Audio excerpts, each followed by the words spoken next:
సంగారెడ్డి జిల్లా పాసంమైలారంలోని సంఘటన స్థలాన్ని జనసేన రాష్ట్ర ఇన్ఛార్జ్ వేమూరి శంకర్ గౌడ్ పరిశీలించారు.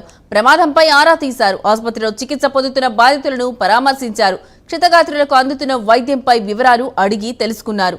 ఇలాంటి సంఘటనలు జరగకుండా ప్రభుత్వం ఓ కమిటీ వేయాలని శంకర్ గౌడ్ కోరారు. ప్రమాదం జరిగినప్పుడు హడావిడిగా చర్యలు చేపట్టడం కాకుండా ముందస్తు ప్రికాషన్స్ తీసుకోవాలని సూచించారు.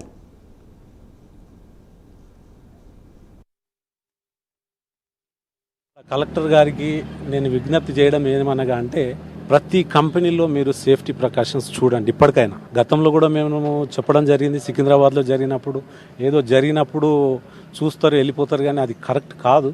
ఎందుకంటే మనం కొన్ని ప్రాణాలు కాపాడిన వాళ్ళం అవుతాము. నేను కలెక్టర్ గారికి విజ్ఞప్తి ఏంటంటే అన్ని ఇండస్ట్రీస్ ఇక్కడ ఏవైతే ఉన్నాయో వాళ్ళందరినీ పిలిచి సేఫ్టీ ప్రికాషన్స్ ఏ రకంగా ఉన్నాయి, ఫైర్ ఇంజన్ మనకు అందుబాటులో ఉందా, ఆ ఫైర్ ఇంజిన్ వెళ్ళడానికి తొవ్వలు ఏ రకంగా ఉన్నాయి, ఆ రోడ్లు ఎలాగున్నాయి, గల్లీలలో కాకుండా ఇటువంటి కెమికల్ ఫ్యాక్టరీస్ ఉన్నప్పుడు అక్కడ చేరుకోవడానికి సడన్గా, అదేవిధంగా ఇమీడియట్గా తెలిసేలాగా ఇటువంటి సేఫ్టీ ప్రికాషన్స్ కంపల్సరీ తీసుకోవాలి.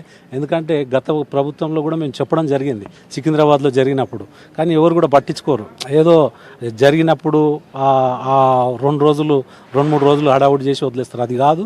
దీనికి ఇటువంటి సంఘటనలు మరొకసారి జరగకుండా రాష్ట్ర ప్రభుత్వం కఠినంగా ఒక కమిటీ వేసి, అదేవిధంగా కలెక్టర్ ఎంఆర్ఓ ఆధ్వర్యంలో ఎప్పటికప్పుడు మానిటరింగ్ చేయాలని నేను మీ ద్వారా ఈ రాష్ట్ర ప్రభుత్వాన్ని కోరుతున్నాను. నేను